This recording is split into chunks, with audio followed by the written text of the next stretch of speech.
Communal award.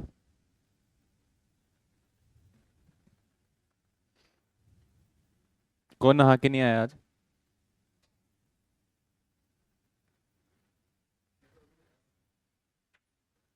सुबह कितने बजे उठते हो सुबह? 5:30 उठ जाते हो? फिर जिम जाते हो? हम्म, अच्छा।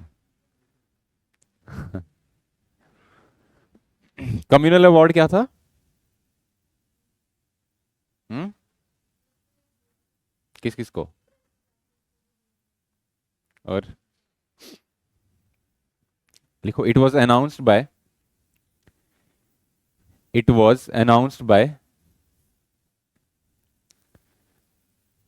Ramsay MacDonald. It was announced by Ramsay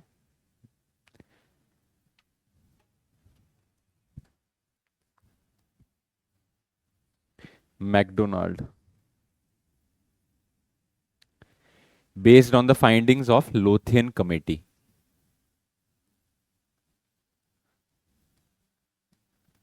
Based on the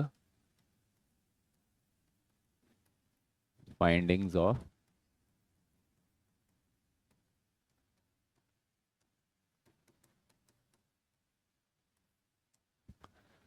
Lothian committee.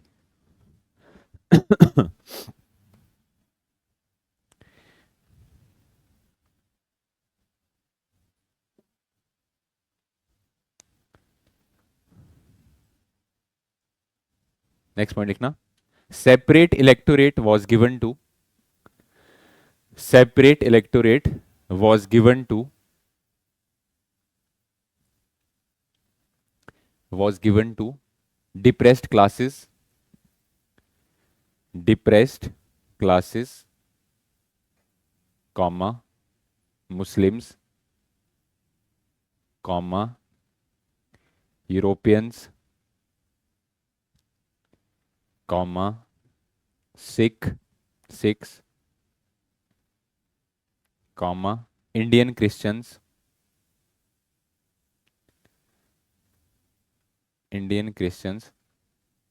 comma, women, and even Marathas.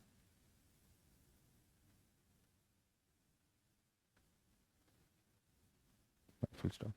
ठीक है, तो ये सब अलग अलग सेक्शंस को सबको क्या दे दिया? सेपरेट इलेक्टोरेट दे दिया।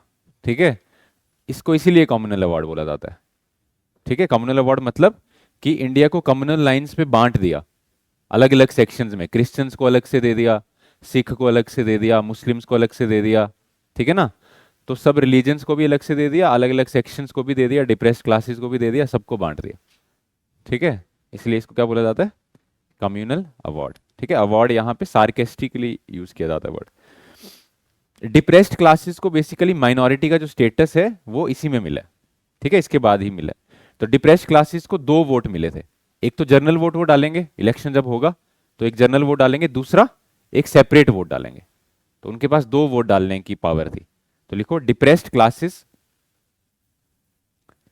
Were given the status of minority.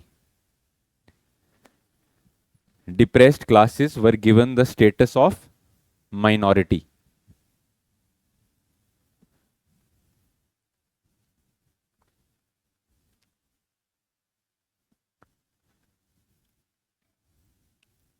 and they can cast and they can cast double vote. Double vote.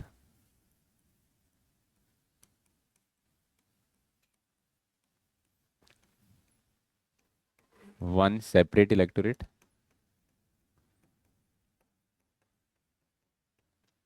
और दूसरा जनरल वोट।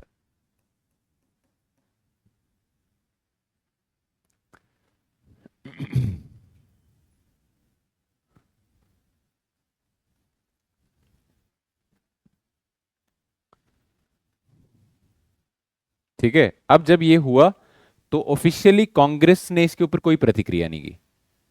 ठीक है, कांग्रेस ने ना ही इसको एक्सेप्ट किया ना ही इसको रिजेक्ट किया। क्यों?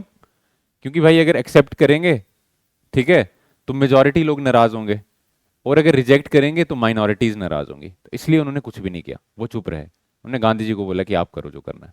ठीक है, तो लिखो Indian National Congress, Indian National Congress neither accepted it, neither accepted it, जैसे अभी के टाइम पे भी अगर कोई रिजर्वेशन के ऊपर कुछ बोलता है तो सारे चुप हो जाते हैं, फिर बोलते हैं हमारी इसके ऊपर कोई प्रतिक्रिया नहीं है।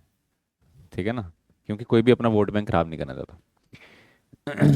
क्या लिखा, Indian National Congress neither accepted it nor rejected it.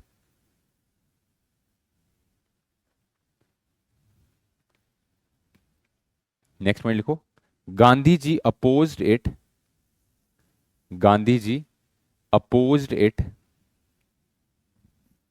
And went on indefinite fast. Gandhiji opposed it and went on indefinite fast on September 20, 1932. Fast, व्रत 1932। ठीक है, गांधी जी ने बोला कि भाई मैं भूख हड़ताल करूंगा जब तक आप ये सेपरेट इलेक्टोरेट डिप्रेस्ड क्लासेस को जो आपने दिया, जब तक इसको वापस नहीं लोगे। नेक्स्ट हेडिंग लिखो, पूना पैक्ट। पूना पैक्ट क्या था? पूना पैक्ट कल बताया था। गांधी जी इस टाइम पे जेल में थे, ठीक है ना। पूना पैक्ट किस किस के बीच में साइन हुआ है? अंबेडकर और गांधी जी के बीच में। किस मुद्दे पे? यही डिप्रेस्ड क्लासेस को जो सेपरेट इलेक्टोरेट दिया गया, इसी पे। ठीक है, तो लिखो, it was signed by B R Ambedkar, it was signed by B R Ambedkar on behalf of depressed classes, on behalf of depressed classes. और क्या बात की गई इसमें? फिर कुछ नतीजा निकला इसमें? हाँ, उन्होंने बोला कि सेपरेट इलेक्टोरेट को अबेंडन करेंगे, ज्वाइंट इलेक्टोरेट रखेंगे, बट डिप्रेस क्लासेस को रिजर्वेशन दी जाएगी। ठीक है, हाँ क्या? ये अभी कॉन्स्टिट्यूशनल रिजर्वेशन थोड़ी है, ये तो पॉलिटिकल रिजर्वेशन है। नहीं नहीं नहीं नहीं, हाँ हाँ, तो नहीं बोलेगा तो कहां बोलता है कोई? आप लड़ो election.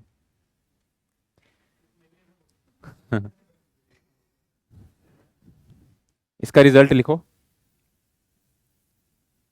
Result.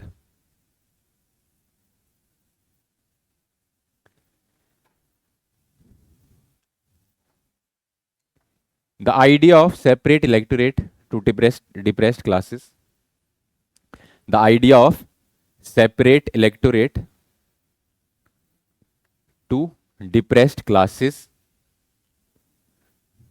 was abandoned, was abandoned, but seats were reserved, but seats were reserved in provincial legislatures, but seats were reserved in provincial legislatures। ठीक है, तो प्रोविंसेस में डिप्रेस्ड क्लासेस के लिए क्या की जाएंगी? सीट्स रिजर्व की जाएंगी। ठीक है,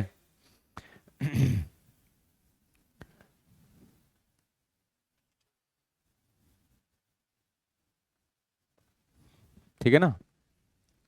अब गांधी जी ने जब देखो, अब गांधी जी को जब ये लगा कि भाई इससे तो जो डिप्रेस्ड क्लासेस हैं, जो भी लोअर सेक्शंस हैं, वो तो कांग्रेस से बाहर चली जाएंगी, है ना। अगर हमने उनको रिजर्वेशन दे दी तो वो मेन स्ट्रीम हो नहीं पाएंगी कभी भी। तो गांधी जी ने अब कोशिश की 1930s में कि मैं जैसे कैसे करके ये जो डिप्रेस्ड क्लासेस हैं इनको मैं थोड़ा समझाऊं, इनके लिए कुछ काम करूं। क्योंकि अभी तक गांधी जी तो देश में ब्रिटिशर्स के खिलाफ लड़ रहे थे, कांग्रेस के साथ जुड़े हुए थे, उनको ऐसे लगा कि मैंने अभी लोअर क्लासेस के लिए कुछ ज़्यादा काम किया नहीं है। ठीक है, तो 1930s में अब उन्होंने सोचा कि इनके लिए काम करना चाहिए कुछ। है ना, कि ये लोग भी मेन स्ट्रीम से जुड़ पाए, इनको नहीं लगे ऐसा कि हमें कोई पूछ नहीं रहा है। तो गांधी जी ने क्या किया, सबसे पहले all India anti untouchability league बनाई 1932 में। ठीक है। उसके बाद एक न्यूज़पेपर मैगजीन वीकली उन्होंने प्रकाशित किया जिसका नाम था हरिजन। हरिजन वर्ड बेसिकली यूज किया गांधी जी ने किसके लिए, डिप्रेस्ड क्लासेस के लिए, कि जो डिप्रेस्ड क्लासेस हैं, एससी एससी जो लोग हैं, वो लोग हरि के जन हैं, हरि मतलब भगवान, ठीक है ना, तो उनको आप नीचा मत दिखाओ क्योंकि वो हरि के जन है। इससे और ज्यादा वो लोग चिढ़ गए कि भाई एक तो हम डिप्रेस्ड क्लासेस हैं, ऊपर से आप हमें, सोसाइटी में तो हमारे साथ शोषण हो रहा है, पर आप हमें हरि का जन बोल रहे हो। तो और ज्यादा ये वही बात हो गई कि वुमेन के साथ डिस्क्रिमिनेशन हो रहा है पर आप उनको देवी बोल रहे हो। ठीक है। तो इससे और ज्यादा प्रॉब्लम क्रिएट हुई, पर गांधी जी ने अपनी तरफ से कोशिश की। ठीक है। तो लिखो Gandhi ji, Gandhi ji formed all India anti untouchability league.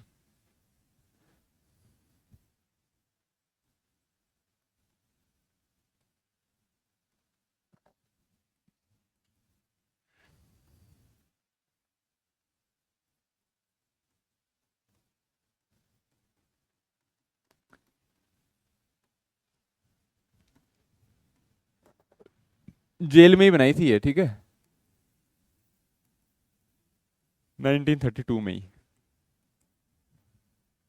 All India anti untouchability league.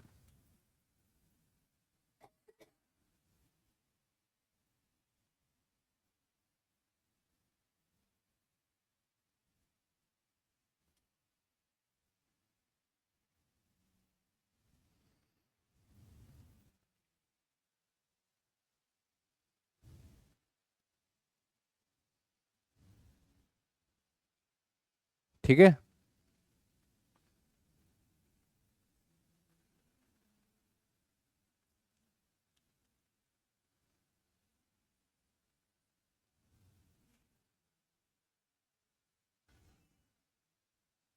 Next लिखो इसके बाद, he also he also started weekly Harijan. He also started weekly Harijan, ये मैगजीन थी, ठीक है। Harijan was the term used for depressed classes.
ठीक है। कहीं साइड पे ना बी आर अम्बेडकर ने जो ऑर्गेनाइजेशंस बनाई थी उनका भी नाम लिख लो।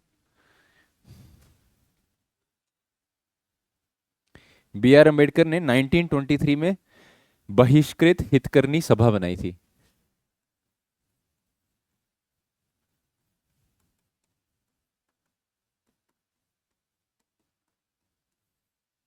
1923 बहिष्कृत हितकर्मी सभा। ठीक है। 1927 में इन्होंने महाड़ सत्याग्रह किया था। महाड़ सत्याग्रह बताया था ना मैंने आपको। हाँ, महाड़ सत्याग्रह क्या था? महाड़ सत्याग्रह, हाँ हाँ, पानी जो वहां पे पीने नहीं दिए थे, ठीक है, वहां पे। उसके बाद 1936 में इंडियन लेबर पार्टी बनाई थी।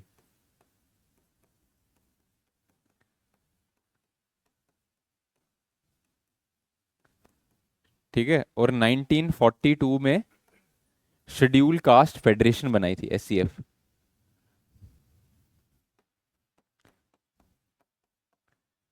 शेड्यूल्ड कास्ट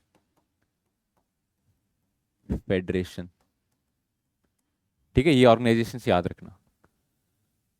बहिष्कृत हितकर्मी सभा, ठीक है, महाड़ सत्याग्रह, ये तो ऑर्गेनाइजेशन नहीं है, ये तो एक मूवमेंट है। 1936 में इंडियन लेबर पार्टी और 1942 में शेड्यूल कास्ट फेडरेशन।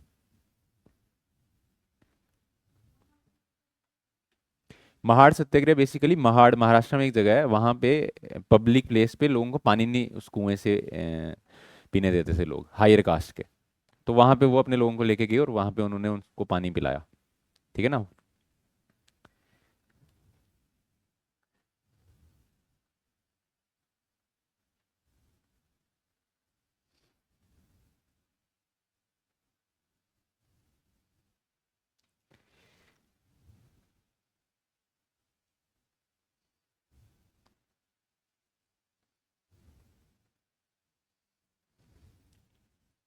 इनकी दो बुक्स हैं B.R. अम्बेडकर की, बहुत इंपॉर्टेंट, वो भी लिख लो। कौन कौन सी बुक्स हैं? एक तो है अनहाइलेशन ऑफ कास्ट।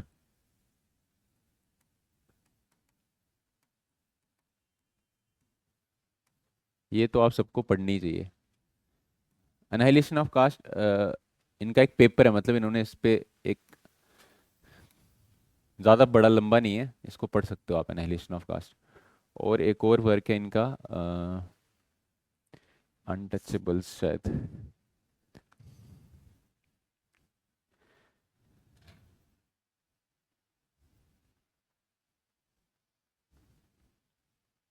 हाँ, द अनटचेबल्स।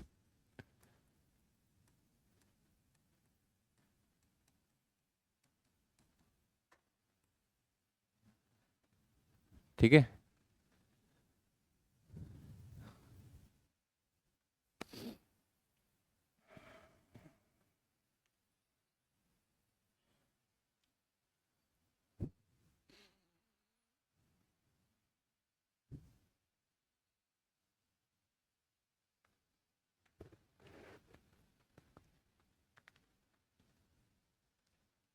लिख लिए। उसके बाद गांधी जी ने वीकली हरिजन, जब जेल से निकल गए तो एक हरिजन टूर किया था कंट्री का।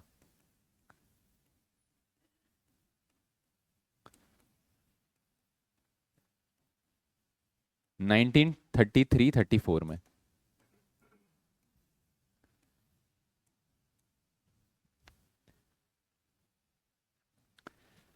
हरिजन टूर ऑफ द कंट्री। तो इसमें ये डिप्रेस क्लासेस से मिलते थे, उनसे बात करते थे, उनको समझाते थे, ये सब चीजें।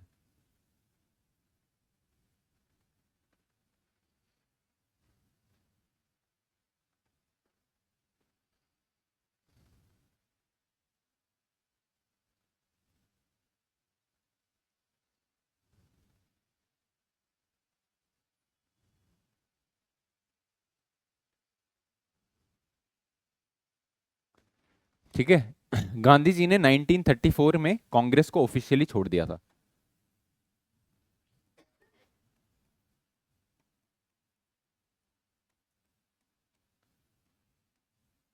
ठीक है। पर कांग्रेस से जुड़े रहे ये फिर भी, पर ऑफिशियली छोड़ दिया था कांग्रेस को। बेसिकली नेहरू और जो यंगर सेक्शन थे कांग्रेस में, उनके साथ इनके डिफरेंसेस बढ़ने लगे थे। ठीक है, गांधी जी की जो आइडियोलॉजी थी कि भाई हम स्ट्रगल करेंगे फिर रुकेंगे फिर स्ट्रगल करेंगे, जो मैंने आपको बताया था कि मासिस को रेस्ट की ज़रूरत होती है, इसके ऊपर नेहरू और सुभाष चंद्र बोस गांधी जी के साथ मानते नहीं थे ये बात। बोलते थे कि आप एक बार स्ट्रगल कर रहे हो तो फिर जीत जाओ, लास्ट तक स्ट्रगल करो। ठीक है, पर गांधी जी इसको मानते नहीं थे। तो इसके चलते काफ़ी और भी चीज़ों में काफ़ी डिफरेंसेस आए, फिर गांधी जी ने बोला कि मैं कांग्रेस छोड़ ही दूंगा, आप अपने हिसाब से चलाओ जैसे आपको करना है। ठीक है, नेक्स्ट हेडिंग लिखो, government of India act 1935।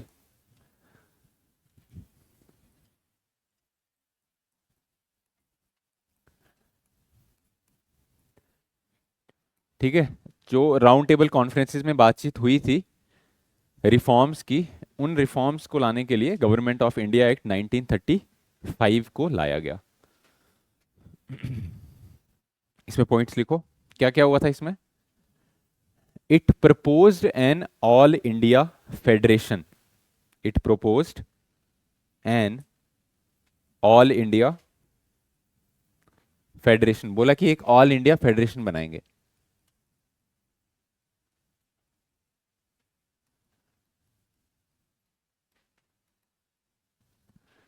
All India federation.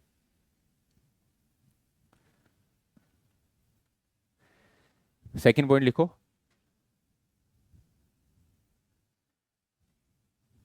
डायarchy in provinces, diarchy in provinces was abolished.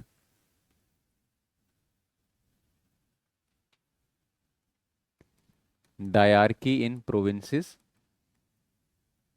was abolished and they were given complete autonomy, and they were given complete autonomy।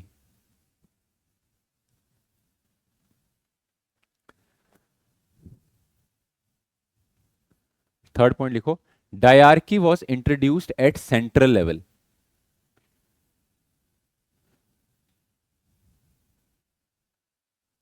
डायarchy was introduced at central level.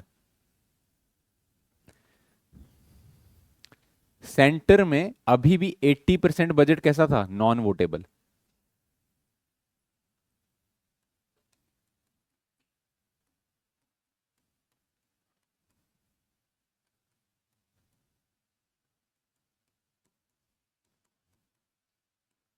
और provinces में 40%।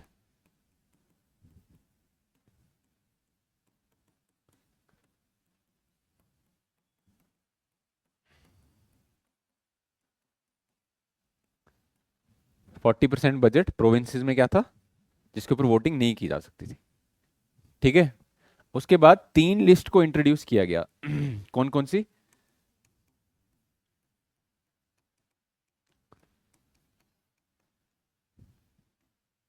Central, provincial and concurrent.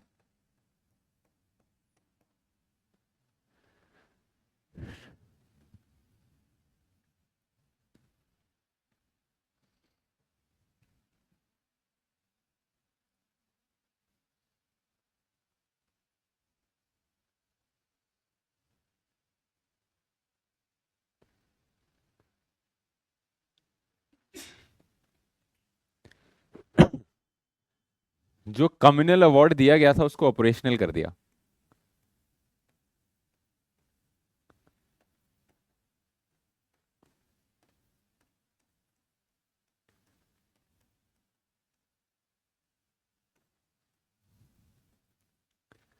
ठीक है, ये सब चीजें 1935 के act में की गई। ये ऑल इंडिया फेडरेशन जो बनाने की बात हुई थी ये कभी बना नहीं, बट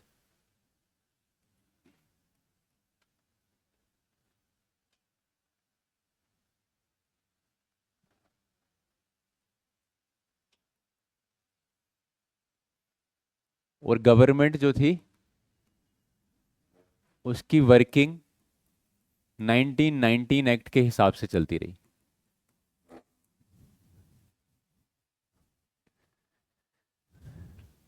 ठीक है,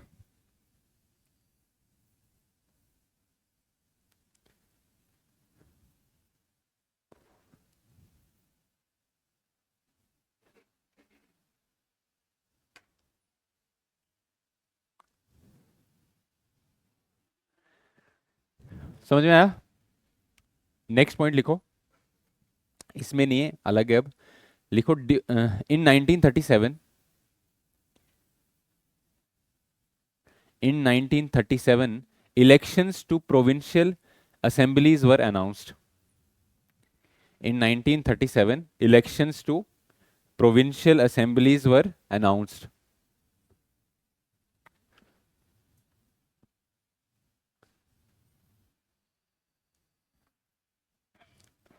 And Congress won 716 seats.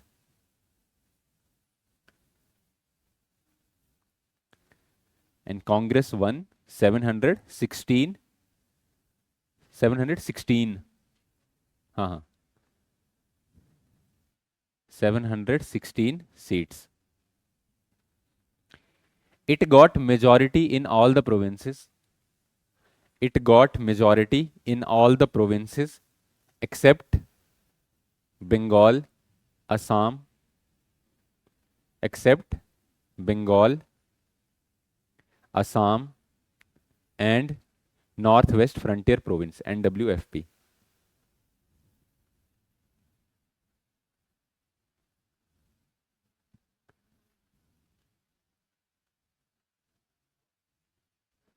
Assam, Bengal और नॉर्थ वेस्ट फ्रंटियर प्रोविंस।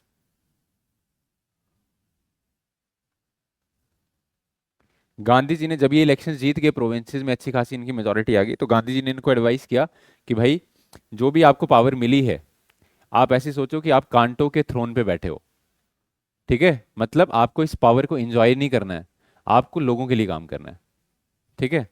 अच्छा, जो 1935 का एक्ट था उसके लिए नेहरू जी ने बोला था we are provided with a car, all brakes and no engine, ये भी लिख लेना इस एक्ट के लिए।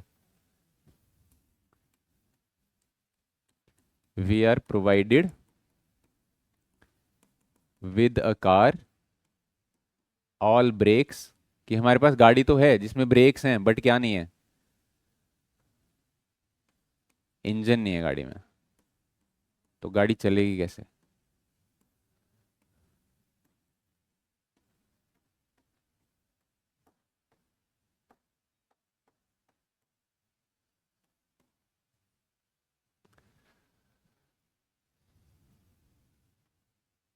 ठीक है।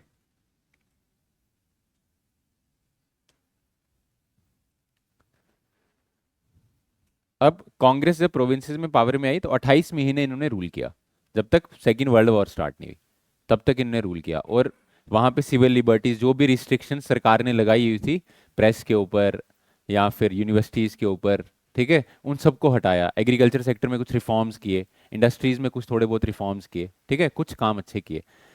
नेक्स्ट पॉइंट लिखो, Congress ministries resigned on, Congress ministries resigned on October 1939, October 1939,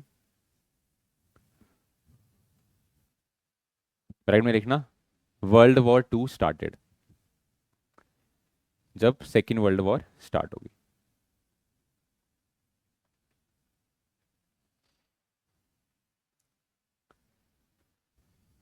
ठीक है, अब सेकेंड वर्ल्ड वॉर स्टार्ट होगी, तो सेकेंड वर्ल्ड वॉर में मैंने आपको क्या बताया था, गांधी जी ने क्या बोला, सपोर्ट करेंगे ब्रिटिशर्स को। क्यों सपोर्ट करेंगे? मॉरल ग्राउंड्स पे सपोर्ट करेंगे कि भाई जिन पावर्स के साथ ये लड़ रहे हैं वो पावर्स जो हैं वो एंटी डेमोक्रेटिक पावर्स हैं, तो उनको हम सपोर्ट नहीं कर सकते किसी भी तरीके से। ठीक है ना? बट अभी सुभाष चंद्र बोस की कहानी थोड़ी सी आप समझ लो। ठीक है, पहले हेडिंग लिखो, सुभाष चंद्र बोस।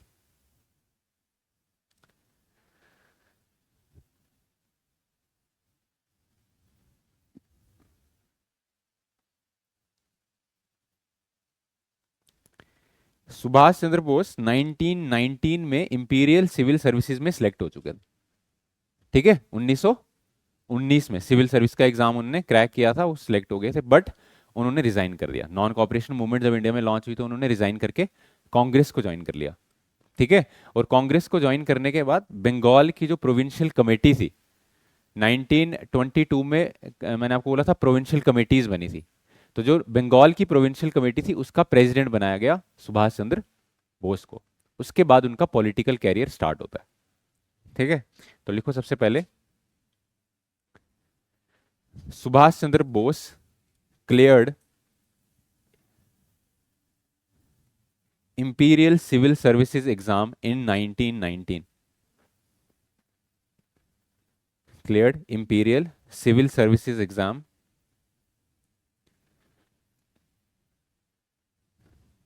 इन 19। अच्छा, ये जो सिविल सर्विसेज एग्जाम होता था, आप समझ सकते हो कितना मुश्किल होता था उस टाइम पे ये। इसकी अपर एज लिमिट क्या थी? 19 साल कर दी थी बाद में। ठीक है, अपर एज लिमिट ही 19 साल है। और कौन सी भाषा में होता था ये एग्जाम?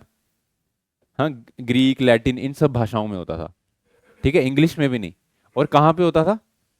लंदन में जाके होता था। ठीक है, तो सुभाष चंद्र बोस ने कर लिया क्रैक के। बहुत सारे लोगों ने किए इंडिया के। बट सून ही रिजाइंड, बट सून ही resigned and joined Indian National Congress.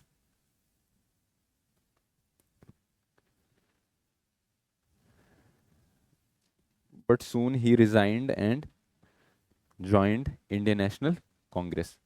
Next point लिखो, he was made the president of,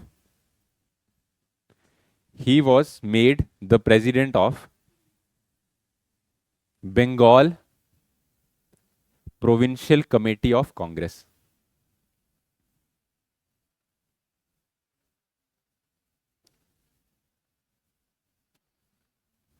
Bengal Provincial Committee of Congress.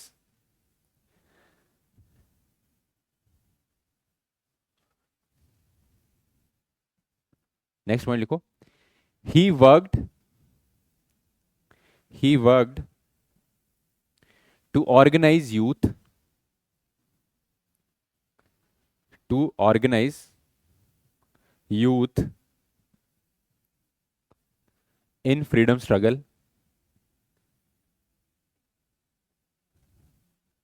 in freedom struggle, and promoted trade union movements, and promoted trade union movements। जो भी मजदूरों की movements होती थी capitalist लोगों के खिलाफ, ठीक है ना, उनको भी सपोर्ट करते थे।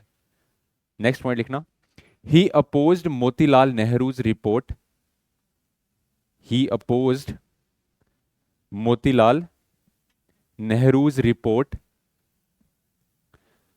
For dominion status, for dominion status, and he supported complete independence. जो लिख रहे हो उसको समझना भी, ठीक है। And supported complete independence. Nehru report कब आई थी? हाँ, 1928 में, ठीक है ना। और नेहरू रिपोर्ट जब मैंने आपको पढ़ाई थी तभी भी बताया था कि नेहरू ने, जवाहरलाल नेहरू ने और सुभाष चंद्र बोस ने उसको अपोज किया था। क्यों अपोज किया था?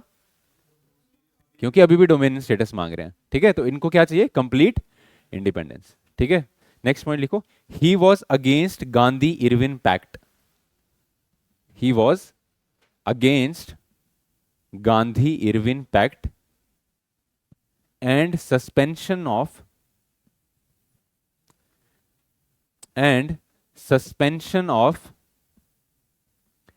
civil disobedience movement. He was against Gandhi Irwin Pact and suspension of civil disobedience movement. तो सुभाष चंद्र बोस नहीं चाहते थे कि हम सेकेंड राउंड टेबल कॉन्फ्रेंस में पार्टिसिपेट करें। बोल रहे थे कि जैसी मूवमेंट चल रही है इंडिया में उसी को चलाओ। ठीक है, ब्रिटिशर्स के आगे आपको हाथ फैलाने की कोई जरूरत नहीं है। ठीक है, नेक्स्ट पॉइंट लिखना, he was a man of action, he was a man of action and radical ideas. He was a man of action and radical ideas. ठीक है, उग्र विचारधारा के इंसान थे।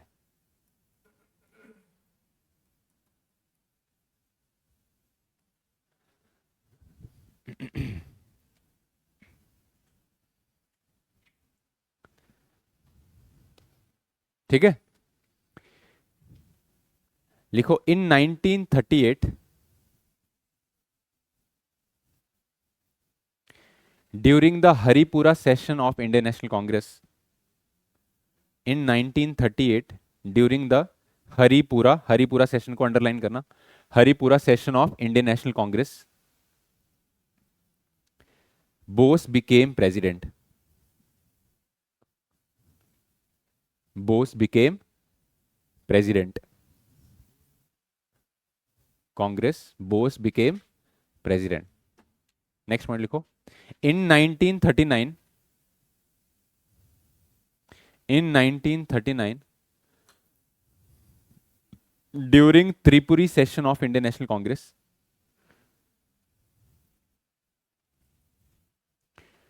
During Tripuri session of Indian National Congress, Bose again stood for, Bose again stood for presidentship, Bose again stood for presidentship, but Gandhi was not happy, but Gandhi was not happy. Gandhi ji क्यों नहीं खुश हैं 1939 में? क्योंकि सुभाष चंद्र बोस ये चाहते थे कि हम सेकेंड वर्ल्ड वॉर में ब्रिटिशर्स को सपोर्ट ना करें, किसी भी कीमत पे ना करें, चाहे हमें इसके लिए जर्मनी के साथ ही हाथ मिलाने पड़े, हम ब्रिटिशर्स को सपोर्ट नहीं करेंगे।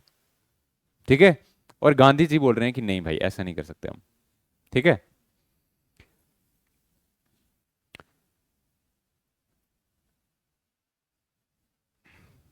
लिखो नेक्स्ट पॉइंट लिखो, Gandhi ji supported, Gandhi ji supported Pattabhi Sitaramayya, पत्ता, पत्ता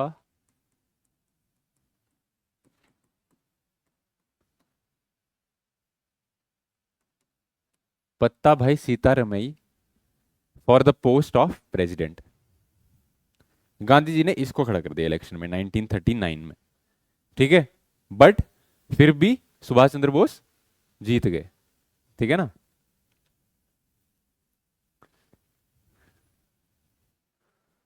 नेक्स्ट पॉइंट लिखो, Bose one the election, Bose one the election, bracket में लिखना, he was supported by Congress socialist party,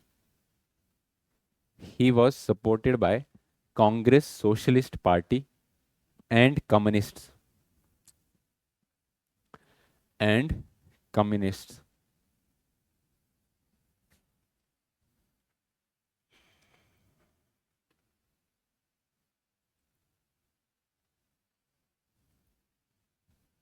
and communist. ठीक है और गांधी जी जब ये सुभाष चंद्र बोस जीत गया, तो अब देखो ये गांधी जी के लिए तो थोड़ी प्रॉब्लम वाली बात हो गई ना, है ना, ईगो हर्ट हो गई गांधी जी की। तो गांधी जी ने बोला पत्ता बाईज डिफीट इज माई डिफीट। ठीक है, Gandhi ji said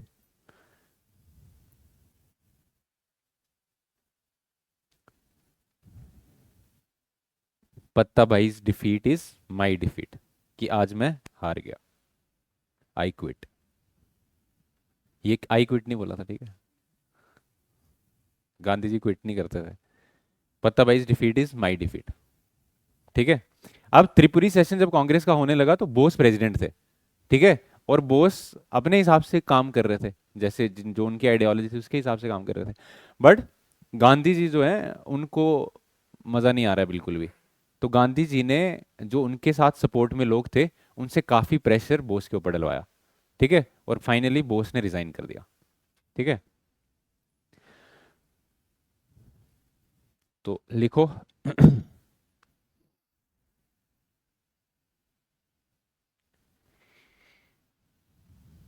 during the Tripuri session, during the Tripuri session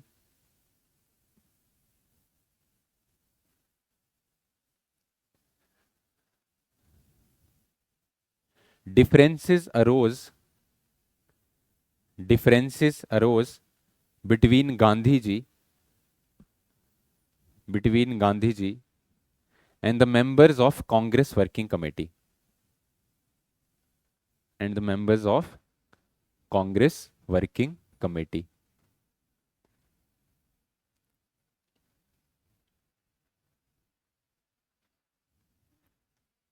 next point लिखना, Bose wanted to give a call, Bose wanted to give a call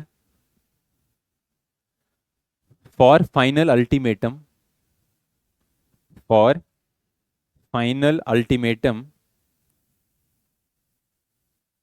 of 6 month, final ultimatum of 6 months to the government,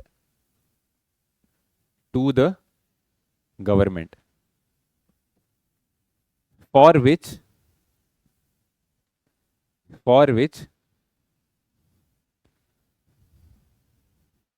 Gandhi ji was not favored, Gandhi ji was not favoured. तो बोस चाहते थे कि भाई 6 महीने का इनको ultimatum दें कि 6 महीने में आप हमें स्वराज दो, नहीं तो हम जर्मनी के साथ हाथ मिला के आपको यहां से भगाएंगे। बट गांधी जी बोल रहे हैं कि नहीं, ऐसा नहीं हम कर सकते। ठीक है, नेक्स्ट पॉइंट लिखो,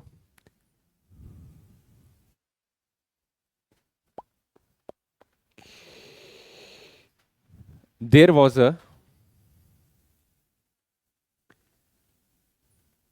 a large pressure on Bose,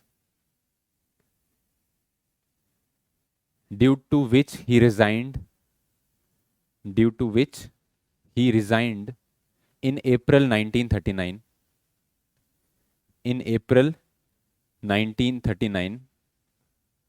and Rajendra Prasad became president,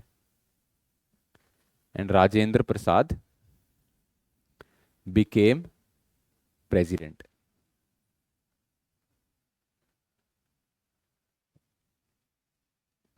लिखो, in May 1939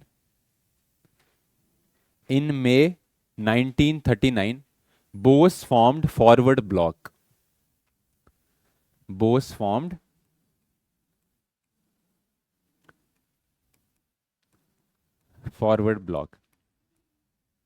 ठीक है, अलग से एक पार्टी बनाई, बट ये फॉरवर्ड ब्लॉक जो था ये कांग्रेस में रहते हुए बनाया। ठीक है, forward block with in the Congress, Bose formed forward block with in the Congress.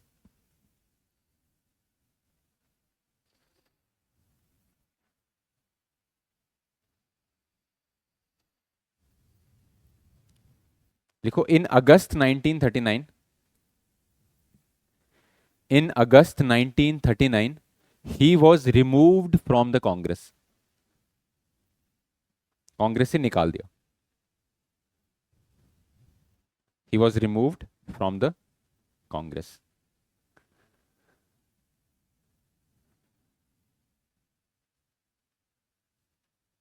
Next point लिखना, both Gandhi ji and Bose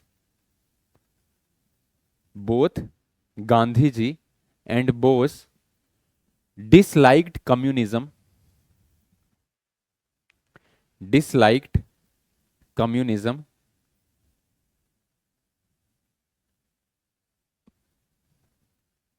and supported socialism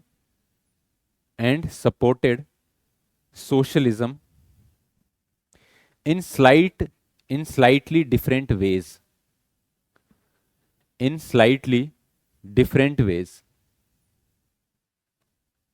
तो कम्युनिज्म के तो दोनों खिलाफ थे। कम्युनिज्म समझते हो ना, एंटी इस्टेब्लिशमेंट जो लोग बात करते हैं कि भाई इस्टेब्लिशमेंट के खिलाफ रहेंगे हम हमेशा। ठीक है, चाहे वो सरकार हो चाहे वो प्राइवेट इस्टेब्लिशमेंट हो, उसके हमेशा खिलाफ रहते हैं। ठीक है, और सोशलिस्ट लोग जो हैं वो कैपिटलिस्ट लोगों के खिलाफ रहते हैं, गवर्नमेंट को सपोर्ट करते हैं और बोलते हैं कि गवर्नमेंट को रिसोर्सेज को लोगों में बांटना चाहिए। ठीक है, तो गांधी जी और सुभाष चंद्र बोस दोनों लोग जो हैं वो सोशलिस्ट थे, सोशलिज्म को सपोर्ट करते थे, पर गांधी जी का सोशलिज्म अलग है और सुभाष चंद्र बोस का सोशलिज्म अलग है। ठीक है, गांधी जी का सोशलिज्म क्या है? गांधी जी बोल रहे हैं कि भाई सोशलिज्म तो ठीक है, बट सोशलिज्म में भी सरकार के पास बड़ी ज्यादा पावर नहीं होनी चाहिए। ठीक है, कैपिटलिस्ट के खिलाफ थे गांधी जी, बट कैपिटलिस्ट के खिलाफ वो ऐसे थे कि आपको क्या करना चाहिए, लोकल इंडस्ट्री को प्रमोट करना चाहिए। ठीक है, लोकल आर्टिजन्स को सपोर्ट करना चाहिए, विलेज इकोनॉमी को बूस्ट करना चाहिए। बड़े बड़े शहरों में इंडस्ट्रीज लगने से देश का भला नहीं हो सकता। गांधी जी का ये मानना था। सुभाष चंद्र बोस सोशलिज्म में थोड़ा ये बोलते थे कि भाई देखो, सोशलिस्ट सरकार होनी चाहिए, ज्यादा डेमोक्रेसी की जरूरत नहीं है हमारे देश में। ठीक है, सुभाष चंद्र बोस जब आईएनए में गए और उन्होंने बोला कि अगर इंडिया में हमारे रहते देश आजाद होता है, आईएनए अगर देश को आजाद करवाती है, तो फिर हम सरकार बनाएंगे वहां पे, और वो डेमोक्रेटिक सरकार नहीं होगी, क्योंकि इंडिया में अभी डेमोक्रेसी की जरूरत नहीं है। इंडिया में एक स्ट्रांग सरकार की जरूरत है जो देश को आगे बढ़ाए। ठीक है ना। तो सोशलिस्ट सरकार मतलब कि जहां पे गवर्नमेंट के पास पावर है और गवर्नमेंट लोगों के लिए काम कर रही है फिर। ठीक है ना, पर लोगों को बड़ी ज्यादा फ्रीडम नहीं दी जा रही है कि आप कुछ भी बोल रहे हो, कुछ भी कर रहे हो, जैसे चाइना में है, जैसे रशिया में है। तो वहां पे अब सोशलिस्ट सरकारें हैं, है ना, तो वहां पे इतनी ज्यादा डेमोक्रेसी तो नहीं है। ऐसे है कहने को थोड़ी बहुत तो, पर जैसे इंडिया में कोई भी कुछ भी बोल रहा है, ऐसा तो नहीं है। ठीक है ना। तो सुभाष चंद्र बोस कुछ ऐसी आइडियोलॉजी को फॉलो करते थे कि कंप्लीट डेमोक्रेसी भी ठीक नहीं है। ठीक है, क्योंकि लोगों को पता ही नहीं है कि क्या करना है। ठीक है ना। तो ये सब था। उसके बाद नेक्स्ट पॉइंट लिखो। गांधी जी को फादर ऑफ नेशन किसने बोला था? सुभाष चंद्र बोस ने बोला। देख लो, डिस्पाइट इतने डिफरेंसेस के बाद भी एक दूसरे की बड़ी रिस्पेक्ट करते थे। ठीक है, तो लिखो, Bose called Gandhi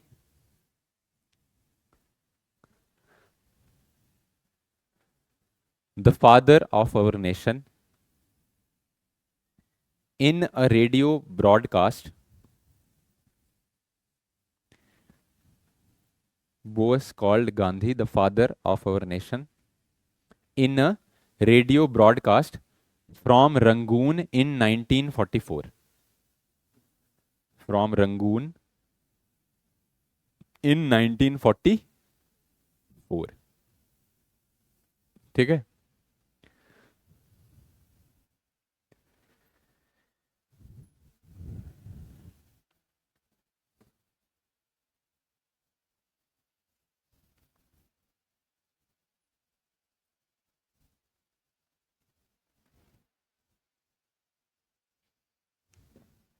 next heading लिखो, सेकेंड वर्ल्ड वॉर।